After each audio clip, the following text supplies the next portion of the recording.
TSS, come on.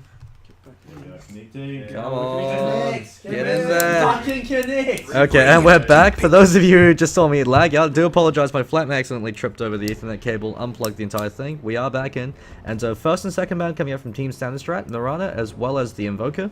Very standard bans. Mirana hasn't been all so much first ban, usually a respect ban, depending on whatever player is on the opposing team. Over on 5 Gweilos that banned out the Ember Spirit second, and the Nature's Prophet as their first ban. Very strong offlane hero, provides a lot of split pushing capability. So 5 Gweilos, they don't want to go for split pushes, they want to fight, go for the early ganks and the early team fights, and try to end the game then. Crystal Maiden, the first pickup coming up from Team Standard Strat. Bit unconventional as a first pickup, she's not awfully effective unless you draft your team around her. That's the issue of the Crystal Maiden, is that if she is a little bit out of position in the tri-lane, she will easily fall apart, especially if the other support heroes have a lot more burst damage than her. So a hero like a Visage can really punish the Crystal Maiden, as well as Ancient Apparition, as they just simply deal more damage than she does, and they could kill them before she kills her. Clockwork is the first pickup, coming up from 5 Gweilos. Very strong off-lane hero, incredibly difficult to bully out of lane with his cogs. Also means that if he's left unchecked, especially against the melee hero, he can push them back, use that to control the lane by draining their mana, and ensuring that they don't have enough mana to go for a gank attempt on him. 2 IP in game number 2 of their series up against See and Believe actually ran a tri-lane Clockwork, utilizing the Rubik's telekinetic lift to throw him right outside of the cog, so they ensure that you could get the cog push off. Very effective. I believe Wolfcut went something like 12-0 in that game. He played a dominant Clockwork. Lion picked up as the first tri-lane support hero, coming out from 5 Gweilos. Once again, very standard pickup. The incredibly strong lockdown coming out with the Impale, 2.17 seconds, plus the 0.5 second time of the flying up in the air, as well as the 2.5 second Hex at level 1. It goes up to 4 seconds, so it's a better Hex than Shadow Shamans, and scales a lot better. Team Standard Strat deliberating on their second pickup. They see the line, so they believe that 5 Gweilos is going to be playing aggressively. That's the issue with the Lion pickup, is he doesn't offer you all too much defensively. He can go with the throw out the stuns. 5 seconds remaining. But other than that, he best works in an offensive tri-lane, so you want to pick him up with another aggressive support hero. Team Standard Strat once again going for the Darkseer. It didn't work for them at all in the series against Blink. It actually felt like Team Standard Strat was actually playing last year's meta game. Darkseer has fallen off very heavily in this new meta, just due to the fact that he needs a lot of EXP in order to be effective, as well as a reasonable amount of gold. You ideally want to have 2 points up in your surge while you're in the offlane phase, just to make sure that you don't go down, and then you want to max out your Iron Shell and have level 4 vacuum up alongside Wall when team fights happen. That's a lot of EXP that you need. It means that you aren't really at reaching your peak until level 10, level 11, when you have a few points up in your wall. Third ban, Silencer coming out from Team Standard Strat, so they're sharing the global silence, as well as Silencer's an incredible laning presence in the middle lane. You could use Last Word to bully other mid heroes out. He's especially effective against heroes such as Viper or Huskar, who don't actually have any casting abilities to break off the Last Word or the Curse of the Silence. Huskar has Inner Vitality, but it's 170 mana at all levels, so if he pops it once, he won't have enough mana to pop it again. It's a very effective way to control orb-based mid-heroes. 5 Gweilos deliberating on their third ban. They see the offlane and picked up, as they go for the Enigma, so they're ferrying the Vacuum Wall into the Black Hole combination coming up from Team Standard Strat. TSS, maybe it's an influence coming up from the fact that they play League of Legends, but they do like to draft a lot of strong ultimate abilities against in the series against Blink in game number 2. They picked up Enigma as well as the Faceless Void, so they had Black Hole and Chronosphere. It didn't actually work out for them in the end, as there were 2 on the farm before the team fight stage happened, so they weren't able to get into those huge fights they wanted. Luna ban instantly coming out from Luna ban, instantly coming out from Team Standard Strat. Very strong ban, as Luna has such a strong aggressive presence as a carry. She's the carry that has the highest win rate in 6.80. Just due to the fact that she's consistently powerful all stages of the game. You have the 800 range Lucent Beam, which will deal up to 300 damage, as well as having that 0.6 second mini stun built into it. You have the Lunar Blessing, which makes her support heroes hit extra hard. Venomancer banned out from 5 Gweilos, so they're fearing the aggression coming out, as Venomancer and Crystal Maiden synergize very well. You have Crystal Maiden's Frost Nova to ensure that Venomancer can always land his Gale, follow up with the Frostbite, lock him in place, and to cancel TPs in case they decide to TP out. And then you just beat them down right clicks while they have the double snare. Another reason why Luna's banned out, as well as she's one of the few heroes that can actually provide night vision to your allies, as Lunar Blessing actually provides 1,800 night 10 vision seconds to remaining. all heroes in range. It's incredibly important for support heroes such as Alchemists, who've had their night vision 5 severely seconds remaining. nerfed in the latest patch, and that really hinders their effectiveness when nighttime comes around, especially when you consider the fact that nighttime time. now occurs in 4-minute cycles instead of 6-minute cycles. So third pickup coming out from 5 Gweilos. Could be looking to go for their mid pickup, but the safer bet would be to pick up another tri-lane support hero. As at the same time, you have to keep in mind Clockwork can go into the middle lane as well, and so Team Standard Strat have a much more conventional draft, as the Crystal Maiden is a dedicated tri-lane support hero, and the Darkseer is a dedicated off-laner, whereas 5 Gweilos have a bit more flexibility. Lion is the dedicated tri-lane hero, but Clockwork can go mid or off-lane, so that means that if they decide to pick up another mid hero or another off-laner, they can go for that. Lion and Earthshaker, very strong Radiant lockdown deep combination. Earthshaker provides a lot of offensive as well as defensive capability, depending on how skilled the player is. If he's able to get those great Fisher blocks off, he could provide a valuable asset to gank heavy tri-lanes. Otherwise, he could always just throw out the Fisher, hang back, use the Fisher to divide the fight to protect his carry, and throw out that stun to stop people from initiating or be able to dive further on him. Good CC rotation coming out between Lion as well as Earthshaker, as you've got the Impale, the Hex, as well as 10 seconds remaining. the Fisher coming out from Earthshaker. Keep in mind, Earthshaker's Aftershock 5 means that seconds his remaining. Chant Totem can also function as a secondary form of Disable. So Team Standard Strat deliberating on their third Reserve pickup. time.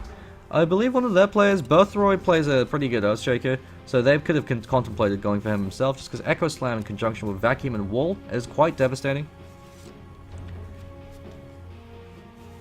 Another issue that I have to point out with Darkseer though is when you pick him up very early in the draft, like Team Standard Strat have, it does limit the effectiveness of your draft, as the enemy drafter can simply ban out huge teamfight heroes, and so that limits Darkseer's effectiveness, as he needs at least 1 or 2 other heroes that can synergize with his Vacuum. Otherwise, he's a bit of a wasted pickup. There are much more superior offlaners, especially in the recent patch, that could do, that could provide a lot more ganking presence or more initiation or isolation power. Centaur Warrunner, for instance, has Stampede, as well as the fact that he'll most likely be building towards the Blink Dagger. You've got the Blink Hoofstop initiation, as well as the Double Edge to secure kills in the early and mid game. Radiant Provides a team lot pick. more early game aggression than the Darkseer, who really starts to pick off in the mid game towards the late game once team fights start occurring. Slardar picked up as the carry for 5 Gweilos, so it looks like they could be running a tri-lane with Lion, Earthshaker, and Slardar. Earthshaker, while he is a a melee hero, he actually functions as a ranged support hero, just the fact that Fisher has a 1,300 range, and Earthshaker is very rarely seen in lane. He's always hanging around the trees, either to be able to go for the 10 Fisher block seconds with the right remaining. angle, or to be able to divide the fight to prevent the enemy team from going onto his carry. 5 seconds remaining. And so 5 Gweilos, if they pick up another offlaner, they could choose to send Clockwork mid, or they could choose to pick up their mid Reserve now. time. We've noticed this trend a lot. Drafters tend to wait to pick up their mid hero until the 5th pick, usually because mid heroes tend to be the ones that are the most easily counterpicked. And so you want to make sure that you're able to pick up a hero once you've gone through all the bans, to ensure that if you decide to go for a particular hero, say the Templar Assassin, you could ban out all the counters, or say even the Invoker. So Team Standard Strat deliberating on their 4th pickup, so they have their 2 tri-lane support heroes, the Crystal Maiden and the Treant Protector. Treant Protector actually, well, he has fallen off a bit ever since Living Armor was nerfed. He still provides a surprising amount of aggressive capability. It's because Leech Seed was such a potent spell. It acts as a nuke, an AoE nuke, a heal, as well as a snap. Its only drawback because it's very low range, but Crystal Maiden has Treant Protector's back with the Frost Nova to help set it up, as well as the Frostbite to follow up in case they happen to still be alive. Storm Spirit picked up as the mid hero for Team Standard Strat. While Storm Spirit is a very strong laning hero and transitions very well into the mid game as well as the late game, depending on how much farm he has, he does get shut down very hard by a few heroes.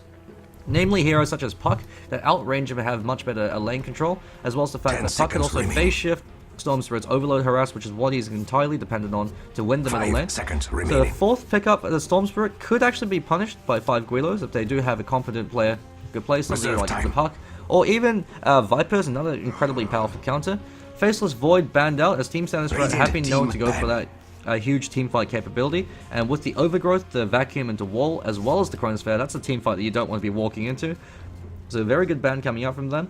Faceless Void has been significantly buffed in the latest patch. Time Walk only costs 90 mana at all levels.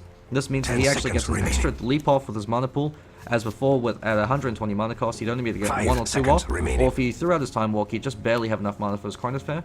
As well as that, Chronosphere now provides 1,000 movement speed for Faceless Reserve Void, time. as well as unit walking. makes it very easy for Faceless Void to be able to run around his Chronosphere and pick off the right target. As a melee hero, his biggest issue is the fact that he has limited time on target. Faceless Void mitigates this factor in twofold. He has the bash coming out from his third passive as well as his ultimate. Time Walk does have a nice snare built into it as well, and it can be used as a gap closer, but does have too long of a cooldown to be used multiple times during a team fight unless it drags on. Nagasarin banned out, a very strong mid hero. That means, especially against the Storm Spirit, just because he can spam out the Riptide to drive back Storm Spirit, as he has very low range for a ranged hero, about 475 I believe for Storm Spirit. Not only that, keep in mind that Nagasarin has the ensnare to trap whatever carry the Team Standard Strat decide to draft, as well as the fact that you actually can mirror image out of the Electric Vortex coming out from Storm Spirit. So Outworld Devourer picked up. This is the issue with picking up your mid hero too early on for TSS. Storm Spirit gets completely crushed by Outworld Destroyer, as Astral Imprisonment saps all of Storm Spirit's damage as well as his mana, which are critical factors. Storm Spirit relies on spamming his Remnant and using his Overload to trade effectively with the other mid hero while securing CS at the same time. And picking up the Outworld Destroyer, Storm Spirit is going to get completely crushed in lane. However, bear in mind, Outworld Destroyer is one of those heroes that 10 seconds remaining. Totally dependent on the player's skill as well. If he doesn't completely destroy his lane, he can easily turn to food. He doesn't have all too much defensive capability if he gets ganked. He can Astral one of them or even Astral himself, but with 3 heroes beating down on your door, isn't all too much he could do. He needs a lot of farm and a lot of levels before he becomes effective, as ideally you want to get 4 points up in Essence Aura before you get a point up in Arcane Orb, as otherwise the DPS is actually very low, as you require 4 points up in the Essence Aura just to be able to constantly proc your Arcane Orb. And since Arcane Orb does damage based off your mana pool and Essence Aura increases your mana pool, you need to have the more points that you have in Essence Aura before you go for a point in the Orb, the better it is. Just going to quickly log out of Steam. And Doombringer picked up as the carry for Team Standard Strat, played by Jadman. So it's going to be what looks like a defensive tri-lane with the Crystal Maiden, the Treant Protector, as well as the Doombringer. If they went for a more aggressive carry hero, such as the Lifestealer, they could be clashing tri-v-tri, but in this case, they could be happy just to dodge the tri-lane. Darkseer does work very well in a 1v3 situation. Although in this case, there is enough CC that if he doesn't play perfectly, he could find himself in a lot of trouble. You've got the Crush and the Sprint coming out from Slardar to ensure that he can get up close and start beating down on him with the Trident. You got Earthshaker to block him from 1,300 range with the Fissure, and Lion to follow up the Hex. Very difficult 1v3 matchup for the Darkseer. However, if he goes 1v1 up against the Clockwork, it's actually, I guess I'd have to hand the advantage to the Darkseer just because he could shell the creep and that could drive Clockwork out of lane. But otherwise, with the mana burn harassment, Clockwork usually wins in most 1v1 melee situations. So Pac-Man, Captain, mid player, playing that Storm Spirit. He's going for the early Bottle Rush. We see you can tell that he hasn't been playing Dota 2 for a while because he has been keeping up with the trends anyway. He's gone for 3 GG branches and then the set of Tangos instead of the 2 Ironwood branches, GG branches into the Tangos. Well, he hasn't even been pulled any Tangos as well. That's one of the things that mid players have adapted to in 6.80, with the fact that you can now share Tangos, as well as the increased cost of Tangos from 90 to 125 with the increased cost of Bottle. Mid players, if they are going for the Bottle Rush, tend to just go for 2 Ironwood branches and have their supports pull them 2 Tangos. Or if they do buy Tangos themselves, they only go with 2 branches instead of 3.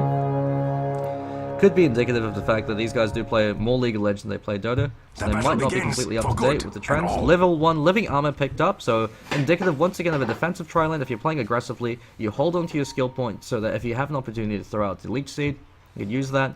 Clockwork is going to have an absolute ball of a game up against this tri-lane, just because he's up against the melee Earthshaker as well as the melee Doom.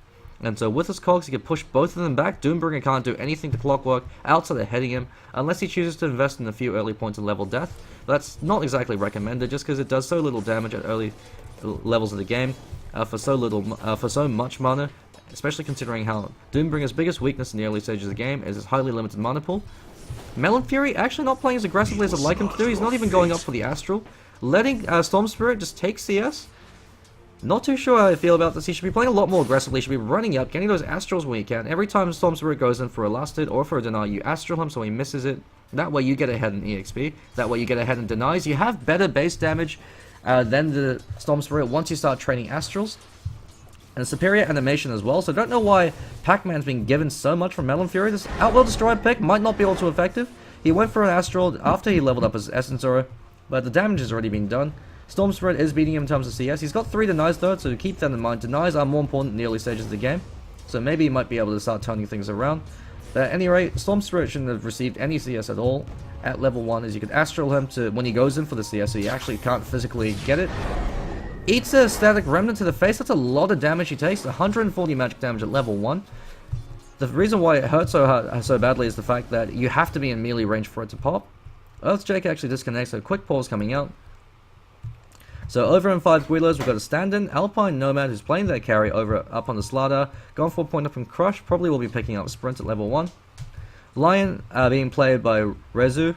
Mr. Winsmore, the offlane player for Team Standard Strat, and Persuno, who I think was the offlane player last time I saw 5 Gweilos playing. He's playing Earthshaker this time.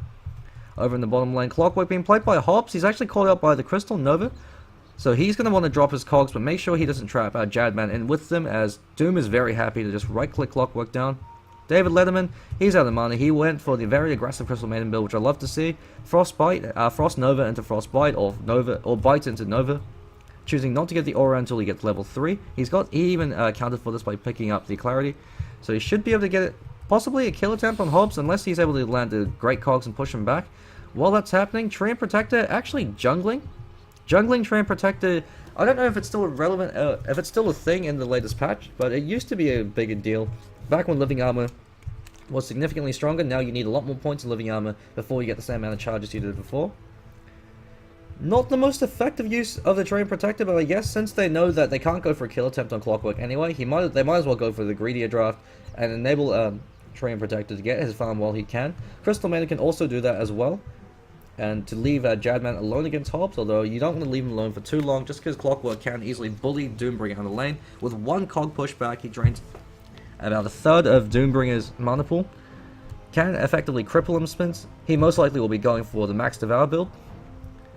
So not too sure how long this pause is going to take, but Outworld Destroyer, I think he's already got his bottle being delivered to him by the courier. He needs to pick up his pace. Never mind, he's going for boots, so he wants to get those Astrals off, and sure that Pac-Man can't run away. Pac-Man going for the very standard build, 1 up in Static Remnant, 1 up in Overload. We'll be going for 3 points up in the Electric Vortex. The reason for that is you need 1.5 seconds of the pullback in order to ensure that your Static Remnant pops, so that gives you the most efficient form of DPS for your mana.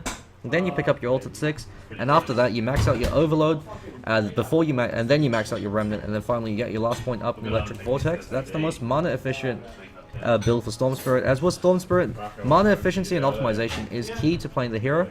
If you don't have enough mana to cast off all of your abilities or to play effectively, you're not contributing anything at all. All you can do is right click land. So you see with 2 Astral Imprisonments, his base attack has dropped to 47 average, so 42 to 52, while Outworld Destroyer is now at 70, so he should be able to clearly destroy him in lane.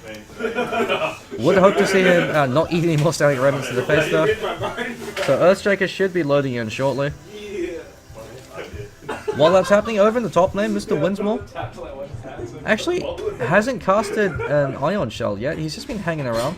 Usually what you want to do is in Darkseer off lane is you double Ion Shell the creep, so you shell it when you can, then when the instant it goes off cooldown, you shell another creep. So that way it pushes the lane out and ensures you get level 2. As the creep wave dies before you can do anything, the supports can't go on you as when you're that close to the tower. And it means that you have Ion Shell as well as Surge. That means that you are pretty safe for the rest of the laning phase, so long as you play very carefully and do have a safety ward, which Mr. Winsmore does have. Melon Fury getting some CS with his superior base damage, actually misses one of the range creep. Regeneration Room over in the bottom lane goes in for another Astral, so he's been training Astrals very effectively. Storm Spirit has been completely shut down now. He's forced to use Overload just to go for CS, and even then he still screws it up. Crystal Maiden picks up a Regeneration Rune, so she's very happy considering how much mana she blew to go for a kill attempt for Hobbs. Looks like Hobbs has popped herself.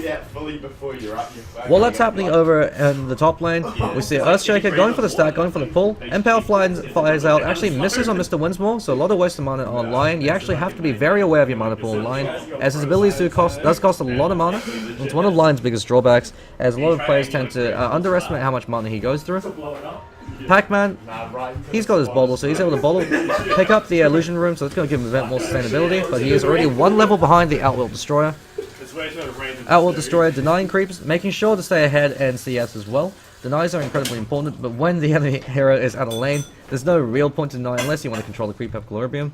But nonetheless, leading the scoreboards with 8 denies. Doombringer's also been doing the exact same thing to Hobbs. He's been making sure he denies as much as he CS's. Very effective, as it means that Clockwork's getting a lot less EXP.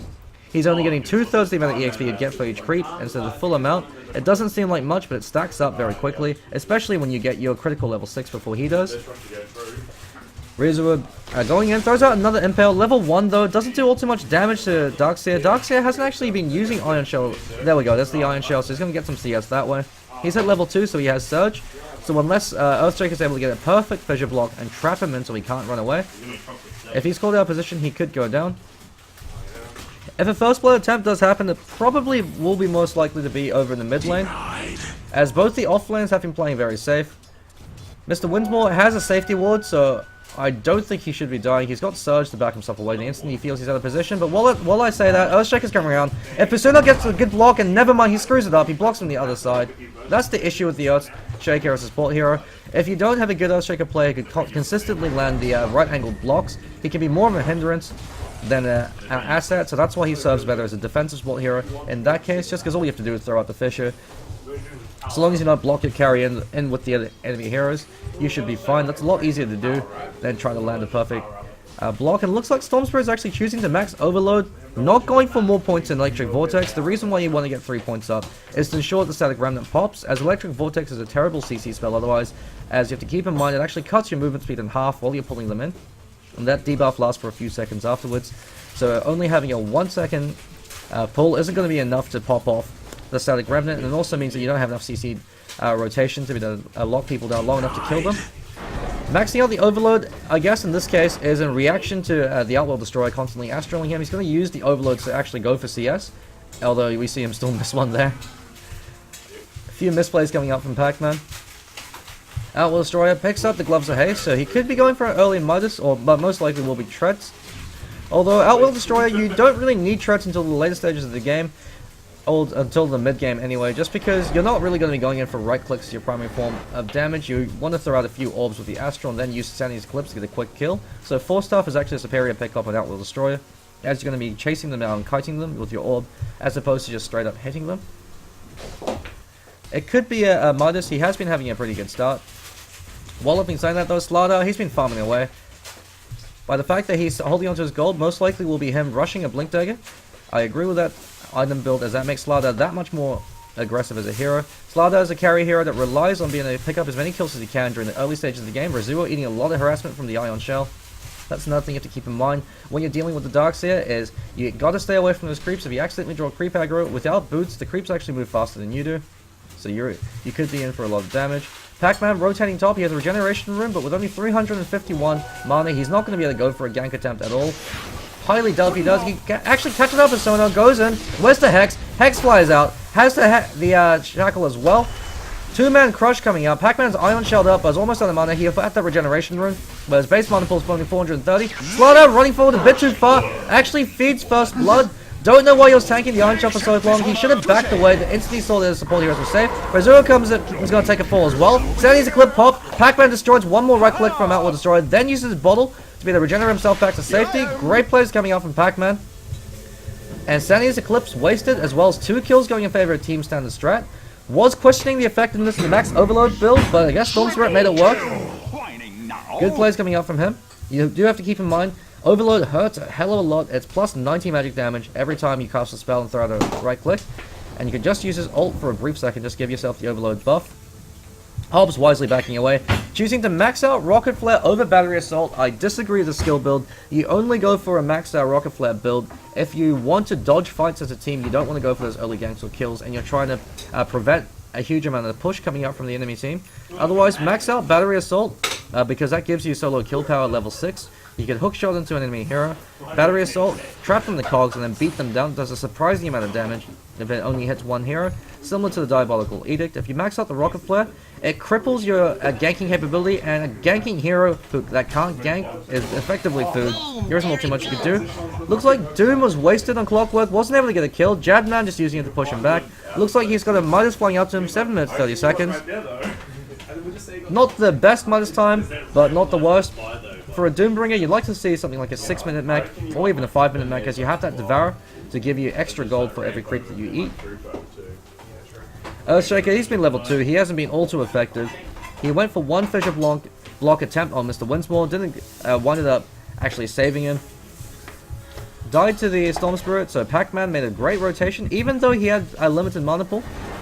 You see him going for the Arcane Boots, so this is indicative of the fact that he wants to rush a Bloodstone, as otherwise Treant's a superior pickup on Storm Spirit, as he does need the attack speed. But considering this build, the fact that he chose to max Overload, over going 3 points up in the Vortex and then maxing Overload, means that having the extra mana from the Arcane Boots, as well as the fact that he's dealing with the Outworld Destroyer, who will Astral him whenever he gets a chance. He's going to zip on an Earthshaker, and Earthshaker's just going to be food. There's not too much you can do, he can throw out a Fissure, but Pac-Man's just going to zip, and he goes for a kill. He actually went for the Enchant Totem, didn't have a point up in Aftershock, so that was a complete waste of his spellcast. Don't even know why he didn't go for a point in Aftershock, because that's a conventional build. He could actually go for another kill attempt over on Rezuo, who's been walking around on his own.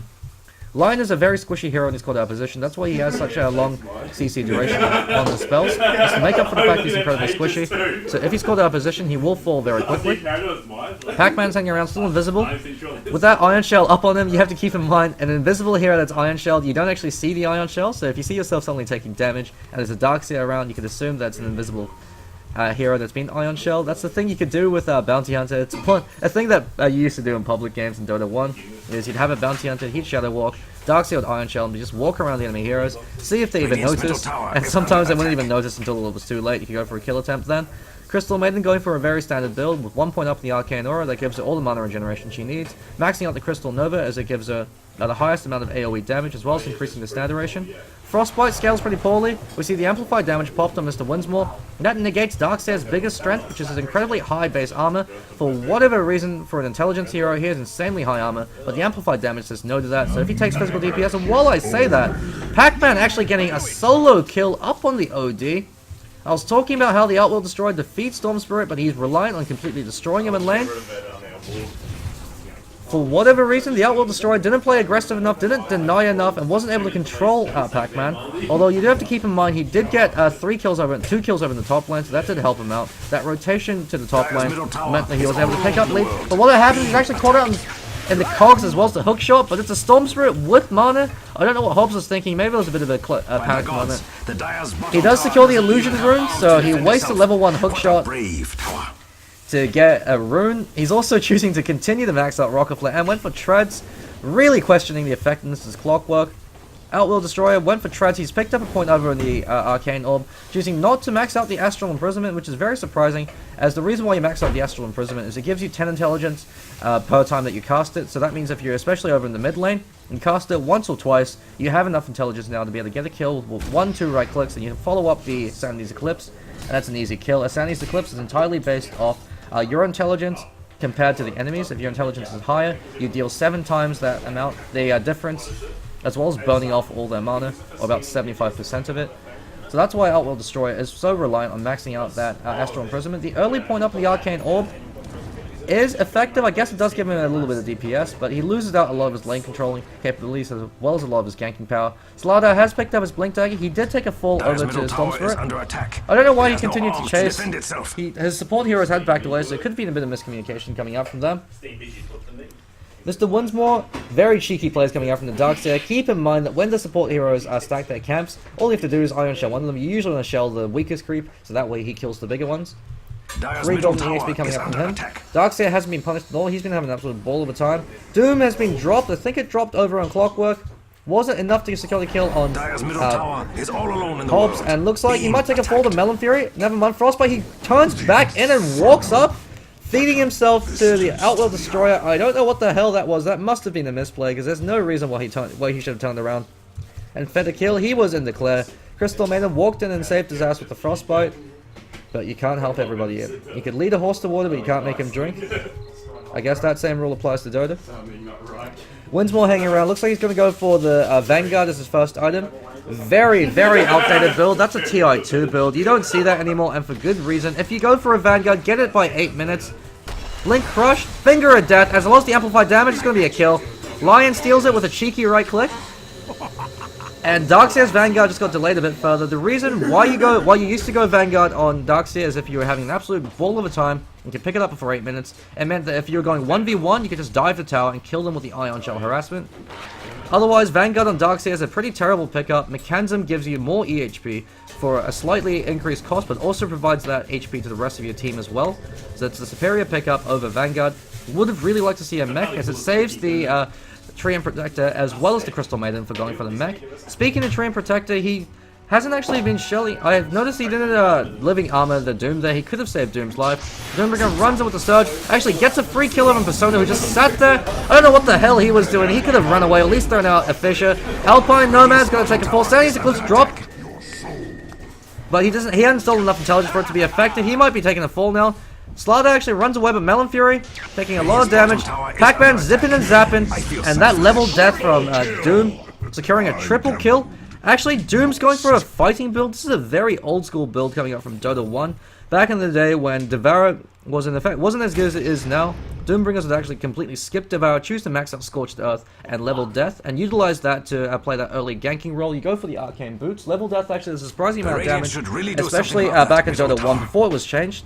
If there were a multiple of 6 at level 1, extra 250 damage. It has been changed so it scales better to the late games, and now it just does an extra 20% of that max HP, so it actually is a surprising amount of damage coming out. Doombringer has the Midas. He's going for phase into drums. That's an early fighting build. Kind of surprised he didn't go for the Arcane Boots, but I guess Doombringer wants to fight more. So with the maxed out Devour as well as the maxed out Level Death, very unconventional, but he's been making it work with that triple kill over in the top lane. He's picked up his drums now, so with the phase boots, with the drums of endurance, as well as the Scorched Earth, very strong chasing capability. Doombringer doesn't have the greatest attack speed or the greatest armor, but he still right clicks a hell of a lot. And with the phase boots as well as the Scorched Earth, he can chase you and kite you down. Invisibility rune bottled up by the Storm Spirit. We've got some warding and counter warding happening. Razuo hanging around. He's actually going to be spotted out. I don't think the Jadman's seen him, but he has to be careful. Notice that Doombringer's also chosen to steal the Frost attack over from the Witch, the Ghost Witch, I believe. That gives him a free Ayascali, so it's an effective pickup. Kind of surprised he didn't go for maybe something like the Kobold, as it gives him a free Drums of Endurance, plus 12% movement as well as attack speed. Or he could have chosen to eat the Ice Ogre, plus 8 armor on Doombringer. Especially upping into Slardar, that actually means a hell of a lot, as it also provides the chilling armor effect, the same way that Lich's Frost armor does. But choosing instead to go for the Ghost, it actually gives him nice chasing capability. So with the phase drums, it means that he can just right-click people down and chase them down. So it is effective in that sense. It's just a very unconventional creep to eat as Doom, as usually you see people either eat the Centaur or the Troll if they're going for a ganking Doom, as you've got the Hoof Stomp or the Net. Otherwise, you want to eat the Satire to provide yourself that regeneration, or the Alpha Wolf, you want to go for those right clicks. Lion's very slow on those reflexes, feeds a killer with the Storm Spirit. You have to keep in mind, Lion's Hex has 0 cast point. Storm Spirit, he actually could have Hex Storm Spirit there, run away, following up with the Impale if he needed to. He shouldn't have died there if he had the right reflexes to be there. Hex Storm Spirit, the instant you see him zipping in. Thing to keep in mind with Storm Spirit is he makes a lot of noise when he zips, so you have to keep the sound as an important factor. Earthshaker just standing around, I don't know what the hell he's doing. Throws out the Fissure very late, doesn't do anything. Wind's she turns around. I think he must have disconnected because he's just tanking the tower. I don't know what he's doing. Earthshaker feeds Darkseer a free kill. Looks like Slardar's going to take another fall as well. With Pac-Man coming out the Vortex and the Remnant. Hobbs comes in, but with no battery assault. And a DC called up. Yeah, it looks like he must have disconnected. There's no reason why he should have died there. Hobbs really wishing he had that maxed out battery assault. Level 1 battery assault isn't going to do a goddamn thing into Storm Spirit. He's got the hookshot and the rocket flare. He used one, not the other. He could choose to hookshot into Storm Spirit. Recognizing the fact that Storm Spirit can zip out. Chooses not to. Melon Fury doomed. Caught up the Vortex. Level death to the face. Hookshot. Very late hookshot from Hobbs. He might be thinking to himself. Hops to Cox to push him back. This Clockwork pick hasn't worked out at all. He's been completely ineffective in these fights. Hasn't created any space for his team. Pac-Man underestimating how much money he had, zipping forward just a little bit. And that could be a free tower coming out from them. This Treant Protector hasn't actually been seen doing anything in the map, but he has been providing the living armors from a distance. So he's just been sitting there AFK farming. Would like to see him get more engaged in these fights, is under attack. especially with that points up over net. While I say that, Jamman gets caught out, amplified damage as well as crush. He's eating an awful lot of damage right now. Sprint's being popped by Slardar. No mana up. Treant Protector shielded himself and not the carry. Chooses to Nature's Geyser, but with amplified damage, you can still see him. While that happens, Crystal Maiden got a free kill over on Lion, and Slardar gets a cheeky kill over on Doom, ending his streak. Don't know why Treant Protector chose to shield himself and not his carry. Must have been some kind of miscommunication. Or maybe he just wanted him to feed. Well, that's happening. Winsmore over in the bottom lane. Pushing up the shell. He's been having a pretty good game so far. Mostly due to the ineffective ganks coming out from the Earthshaker. Looks like he's going for a Hood of Defiance, so not going for the mechanism. Who the hell is building the mech over on TSS? You always want to build mech before pipe, as pipe is preventive, mech is reactive, so if you don't pop pipe immediately, Sandy's Eclipse on one more orb, and Outworld Destroyer gets a cheeky kill of it. Hobbs pops his ult on a creep. I don't know what the hell he's been doing. Is he trolling, or is he just playing with some crazy lag? Because either way, he knew that the Outworld Destroyer had that kill, so strange plays coming out from him. Maybe some internal descent. Over on 5 Gweilos. Is under attack. While that's happening, Storm Spirit, Pac-Man takes a free tail 1 tower. No trade coming out from them, no defensive plays coming out from the Dire side. Earthshaker still hasn't hit level 6, has boots now. Finally chosen to pick up a point over in the Aftershock. Lion has his ult up, so you have to keep in mind that Finger of Death hurts like hell. Choosing to go for a second point up in Hex over the Impel, recognizing that his damage output isn't all too much, so he wants to contribute the extra half second of CC, as opposed to the slight increase in damage. Usually, though, you do want to max out the Impel from the Lion, as it's an AoE ability, so if you catch out more than one hero, you're already doing a better job than the Hex. It has a longer range, and it's your only other form of damage outside the Finger of Death.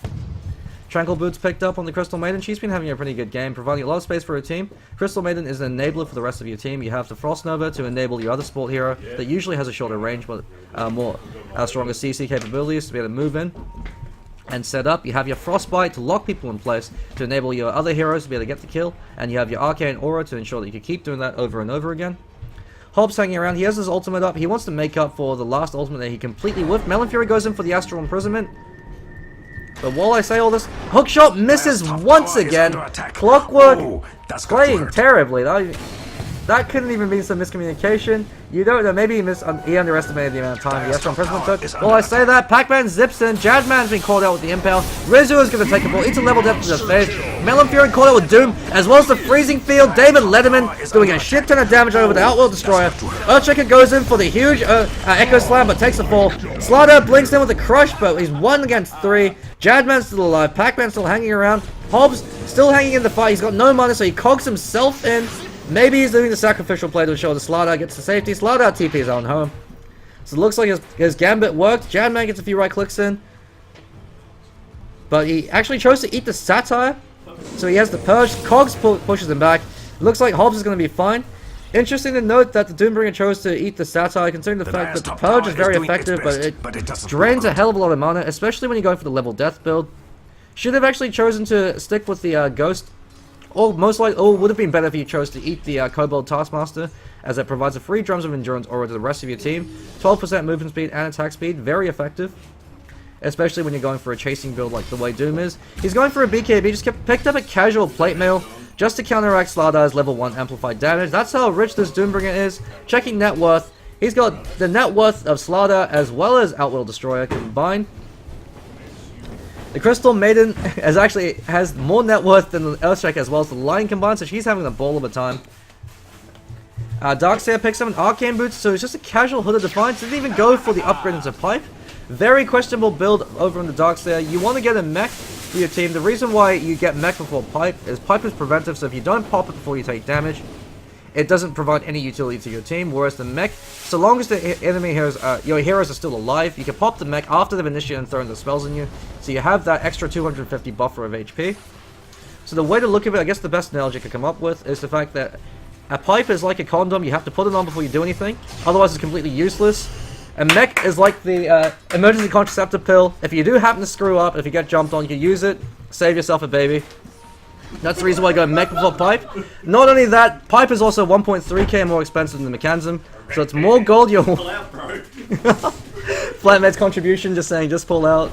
I don't think Dota 2 works that way. Well, it's happening. 4-man group up, happening from the players of TSS. They're going in for the smoke. Treant Protector hanging around. He hasn't really been all too effective this game. His living armors haven't done all too much to help out the rest of his team. He's picked up a Blink Dagger though, so I'm looking forward to those huge PDD Blink into Overgrowth to help secure his team the victory. But I'm keeping my fingers crossed and my eyes peeled, waiting for some big plays coming out from the Treant Protector. Pac-Man smoked up, hanging around. Melon Fury is the saving grace for his team so far, as well as the Slardar. He's finally picked up his 4-staff, so with the Intred, maxed out Astral Imprisonment, and a few more points up in his orb, he's actually dealing a significant amount of DPS.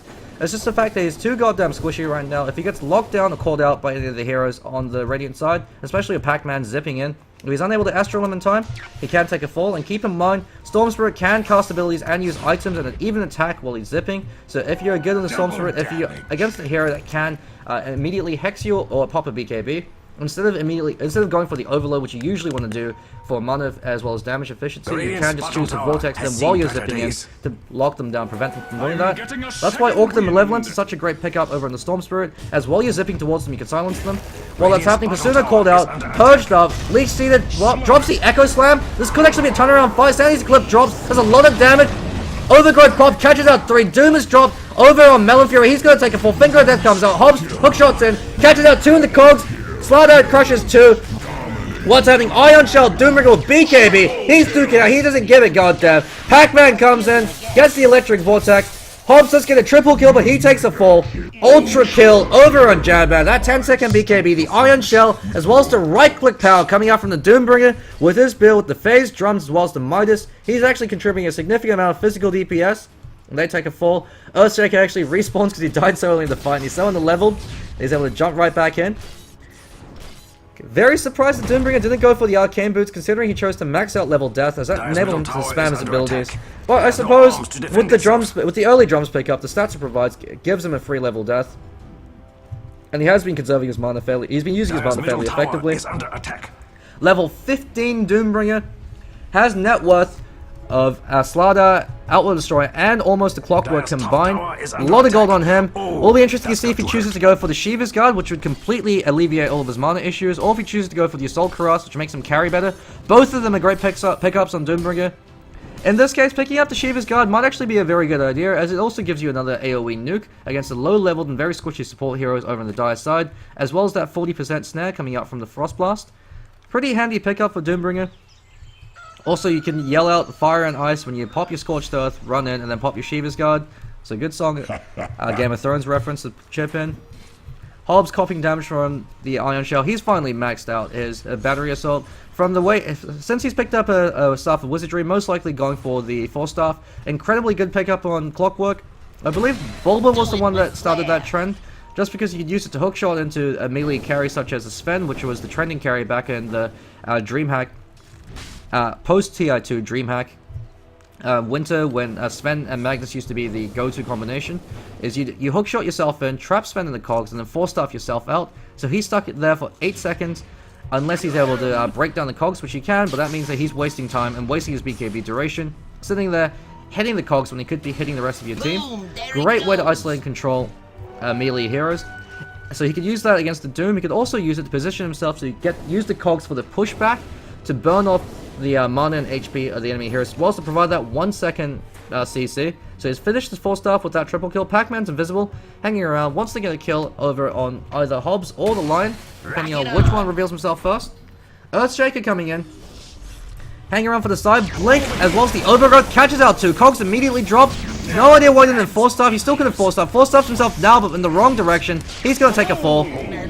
Should have reacted a bit faster. Fisher actually catches out 3. Great Fisher block coming out from Persona, but he's too under level to do anything. The rest of his team isn't there. Slardar blinks and catches 3. Echo Slam, as well as the the Sanity's Eclipse. I take it back. Great plays coming out from the Earthshaker. David Letterman fleeing for his life. No mana up on Crystal Maiden. He runs over and starts hugging Doombringer. Smoke popped by Jadman. I don't know why the hell he popped that smoke. Runs in and Doom Slardar is 4-star forward by Melon Fury. I don't think he meant to do that. He might actually take a fall. Drums of Renewance popped. Stick has been popped, but he's going to get one more right click. Follow up with the level death, never mind, doesn't have enough mana, and he burns down to the Scorched Earth. That 4-staff from the Outworld Destroyer actually doomed himself. Maybe it was the Crystal Maiden who 4-staffed him forward. Does Crystal Maiden have a 4-staff? No, she doesn't have it yet. So yeah, the Outworld Destroyer must have 4-staffed Doombringer forward by, must have been a misclick or an accident. any rate, didn't quite work out. Slardar's picked up his BKB, but Storm Spirit has his Bloodstone. I really disagree with the fact that he chose to stick with the Arcane Boots instead of disassembling it. The reason why you go Arcane Boots on Storm Spirit when you're rushing on Bloodstone is to give you enough mana to spam all your abilities, to use them to farm, and then you could also disassemble your Arcane Boots for the energy booster when you're completing your soul booster. Use that to pick up the early Bloodstone. And then you want to pick up Treads, or even Boots of Travel. Boots of Travel probably a better pickup, since if you farmed enough to be able to get a Bloodstone, you probably want the Boots of Travel so that when you die, you can instantly buy back, or even respawn with the reduced respawn cooldown coming out from the Bloodstone. Use it to BOT yourself towards a creep, zip back into a fight, since you've got the engagement range coming out from your ultimate, and then turn around, get a few more kills. The reason why you don't want to stack a huge amount, get a huge mana pool for Storm Spirit is his ultimate takes a percentage of your mana pool. So it doesn't matter how much mana you have, you'll still lose the same amount. So it's actually a lot more efficient in terms of mana to DPS for Storm Spirit to focus on mana regeneration over just flat mana pool or intelligence. So that's why a pickup such as the Orchid of Malevolence is incredibly effective for Storm Spirit. It provides 225% mana regeneration. So that in conjunction with the Bloodstone, which provides I think 175%, as well as an extra 1 mana based on charge. 200%. So yeah, that's 475% mana regeneration you're getting, as well as the additional mana you get from every charge. Pasuno not having a very good game. He did have a very excellent play coming out over the bottom lane. We got the 3-man Fisher block, walked in with the Echo Slam, was immediately followed up by the Sanity's Eclipse coming out from the Outworld Destroyer, as well as Slardar with the Blink Crush into 3. Team Standing Straight underestimated the power coming out from that combination. As they clumped up, diving in for that kill. Got a bit too greedy and were punished. Radiant's bottom tower So if the 5 Gweilos are able to take a few more of those fights, they could perhaps start to turn it around. But just going to do a quick golden EXP check. 14,000 EXP in favor of Team Standard Strat. 15,000 Gold League. It's looking slim. Hobbs right now, if he'd chosen to max out Battery Assault, Crystal Maiden wouldn't be able to do what she's doing right now. Just walking around on her own, going in for wards. You use the Rocket Flare to scout her out. Hookshot her when she goes into counter ward, and then you kill her within the Battery Assault. Since he chose to max out Rocket Flare, even if he did a hookshot in and get the flare off, it takes too long for him to kill Crystal Maiden. And so that means that TP support can happen. The Katana to trade if the supports rotate in. Harder Tarask picked up on Doombringer, even though he hasn't really been dying all too much. Kind of strange considering he still just has that casual plate mail just to counteract the level 1 amplified damage. I guess it's level 2 now, as Slardar has picked up a lot of EXP. Vacuum used to farm, with a double shelled creep wave pushing up the middle lane.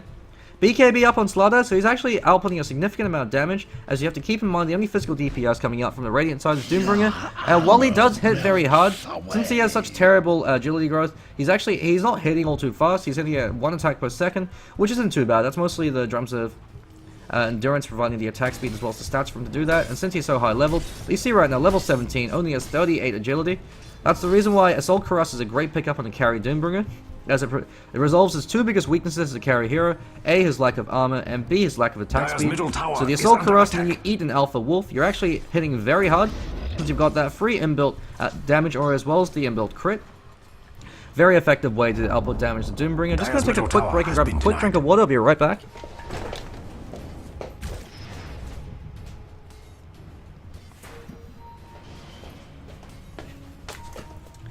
Okay, looks like I haven't missed anything too important. Doesn't even have arms to defend itself.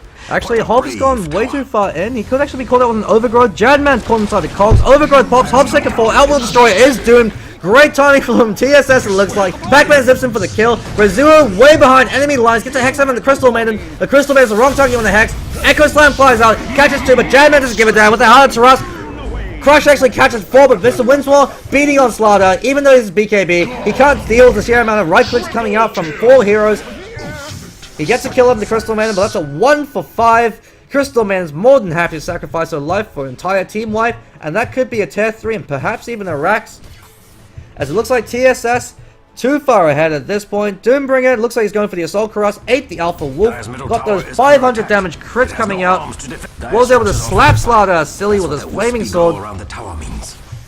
And they're pushing down the tier 3s. I don't think the Dire still can defend this. Keep in mind, you got Finger of Death, the Sanity's Eclipse, as well as the hookshot to initiate it. So TSS might look to back away. Jadman pinging the rest of his team, saying, guys, we might want to back away now. We've overstayed our welcome. We're already that far ahead. No need to throw. Went ahead, keep getting ahead. Doom is 900 gold off his Assault Cuirass, so that will be a significant increase in DPS for him. 20,000 EXP lead in favor of the Radiant side, and 20,000 gold lead. That lead's only going to continue to increase. Treant Protector went in with the great bodyguard Blink Overgrowth. As the thing you have to keep in mind, Overgrowth not only does it immobilize you, it also disarms you. You can't attack while you're Overgrowth unless you're Manta Style or BKB or Rage under that. Tower is doing its best, but Instant warding and de-warding coming out from Lion. Playing very scared. He's afraid for Pac-Man who's hanging around the top lane. He can zip zap in, kill him, then mosey his way on over there with the ball lightning. He's got a sheep of Greento's Scythe of Vice, so he has a sheep stick up on him. Looks like he's going for a BKB as his next big item with the Mithril Hammer, although he could even go for a Desolator. I mean, Storm Spirit hits a reasonably fair amount, and when you're this far ahead, why not go for a Desolator pickup over the Storm Spirit? Hobbs has been doing his best ever since he picked up the 4-star. He's been creating space for his teams, but it might be too little too late. Those early engagement that he bollocked up, you've got the wasted hook shots at level 1, you've got the fact he maxed Rocket Flare, wasn't able to use that to control the lanes, he still lost his bottom tower, still wasn't able to prevent his tower's lanes from being pushed in.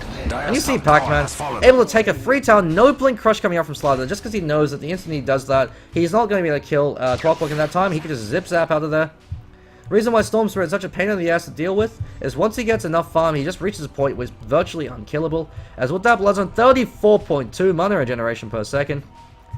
He always will have enough mana to be the ball lightning out, so unless you're able to silence him and lock him down or kill him, while you have him locked down, nothing you can do. Looks like he's going for the very safe BKB pickup.